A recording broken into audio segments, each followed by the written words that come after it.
On en vient au grand angle de ce soir consacré à l'accès à l'eau potable. En Côte d'Ivoire, le taux de couverture en eau potable est estimé à 68%. Reste encore 32% de la population qui manque d'eau potable malgré les efforts du gouvernement. Plus de 450 milliards de francs CFA investis depuis 2011, mais il y a toujours problème. L'état des lieux avec Francis Boifo. À Yalo, 70 km d'Abidjan dans la région de Lamé. Ici, trouver de l'eau potable, pas du tout aisé. Elisabeth habite le village depuis 1953. Elle s'empresse de nous conduire sur le site d'un des forages. Pompe là, c'est gâté. Ça fait plus de 10 ans c'est gâté. On ne trouve pas de l'eau. C'est deux ici à gâter, là-bas là, c'est gâté aussi. Il n'y a pas de l'eau, il n'y a pas de pompe. C'est maintenant le gouvernement est venu faire ça pour nous. Et puis, ça ne suffit pas. Les femmes, les jeunes là, s'ils viennent, toujours c'est palabres. Ils font palabres à cause de l'eau là. Ils disent, c'est moi, c'est moi, le village est un peu grand. Là, on souffre. À faire de l'eau là, on souffre beaucoup. De l'eau potable dans les ménages. Le sujet alimente les conversations et les réunions dans les villages qui utilisent les pompes à motricité humaine, comme c'est le cas à Abou Sekakoua, à 31 km d'Akoupé. 4 pompes au total, mais que de difficultés. Il y a 2 qui sont foutus.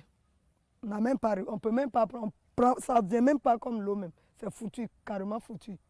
Maintenant, c'est les 2 autres là qui nous servent un peu, mais 2 à 3 jours, ça tombe en panne. Si la pompe tombe en panne, on va sur l'ancien goudron, jusqu'à 3 km pour prendre l'eau.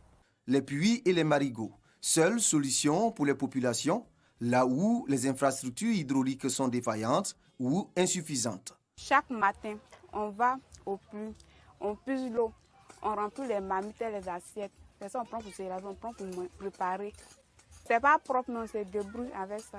On veut qu'ils n'ont qu'à nous donner l'eau propre. Des études du ministère de l'Hydraulique révèlent que les pompes à motricité humaine installées sur toute l'étendue du territoire national ont un âge moyen de 30 ans, donc vieillissantes.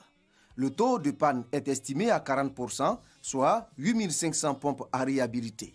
À cela s'ajoutent 12 500 ouvrages à entretenir. Au total, 21 000 pompes à prendre en compte. Le gouvernement se dit préoccupé. Bientôt, le lancement d'un vaste programme de réhabilitation des pompes à motricité humaine pour le bonheur des populations.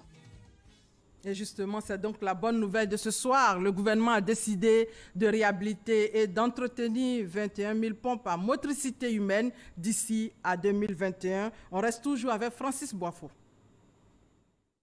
C'est une des composantes du programme social du gouvernement. L'entretien et la réhabilitation de 21 000 pompes à motricité humaine, annoncé par le ministre de l'Hydraulique, Laurent Tchagba, va s'étendre sur 3 ans.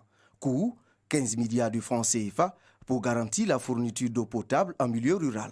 Nous souhaitons qu'il y ait un impact social fort pour que cela arrive à améliorer et à sécuriser l'alimentation en eau potable de près de 11 millions de personnes, essentiellement en milieu rural.